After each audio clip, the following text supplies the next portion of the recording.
really quickly before we get out of here, somebody had made mention to me. They would say, "Hey, you're going to talk about the AEW thing." I think I sent you the video clip of the push. There was a cage match that took place on AEW television not too long ago, or maybe it was a long time ago. I don't know. I haven't been watching AEW. Where there was a cage match. Omega was in the ring. Moxley was outside of it trying to get in, and I guess he shoved a cameraman, and the cameraman was their camera crew was like a third-party company or whatever, and it wasn't planned. The guy didn't know he was going to get pushed, and he got pushed really fucking hard, and he got injured, and he's suing Moxley and AEW. So there was somebody very close to me who was like, "Hey, you're going to talk about this on the show?" The answer is no. And the reason why I'm not going to talk about it on the show, and this is really cut and dry, this will be really quick, we haven't been sitting here talking about AEW. We haven't talked about the pay-per-views. We haven't talked about the talent. We haven't talked about anything really related to AEW in a very long time. And I'll take it a step further. We actually, when we do say shit, it's predominantly negative. I see where you're going with this, and I agree with you. Yeah. So I just wanted to let everybody know that if I'm not going to be there to jump all over them on a normal basis for other things, I'm definitely not going to jump on them while something bad is happening. I'm not going to kick dirt. I'm not going to jump on them like the feeding frenzy. We just talked about this earlier about not wanting to be a part of the shock jock kind of genre style of things.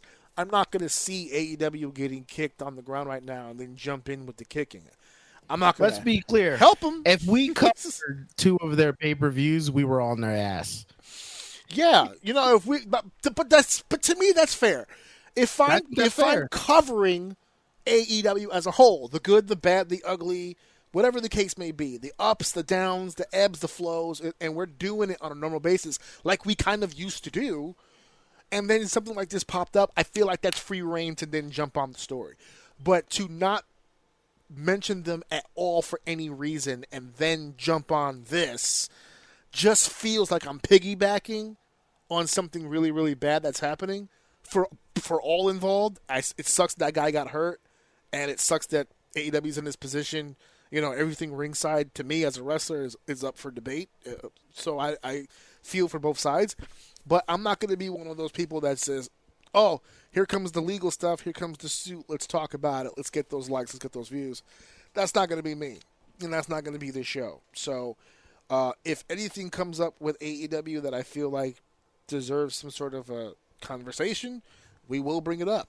We haven't talked about it because they haven't done shit to really spike any interest from us. If that changes, we'll change. But until then, I'm not using anything against them like that for the sake of doing bigger numbers on YouTube. That's not going to happen. Apparently, we're getting pretty good numbers with Dave just talking about food, so I don't even need a lawsuit. Just wait till they hear about me putting my nuts in the mashed potatoes. I should have clipped that one out a while ago. We're going back to that. I'll save that for the Thanksgiving time period. When we come back to Thanksgiving, I'll put that clip out there as a throwback clip. Yeah, we're putting our balls all in our food over here, so I don't need AEW's lawsuit. Crazy.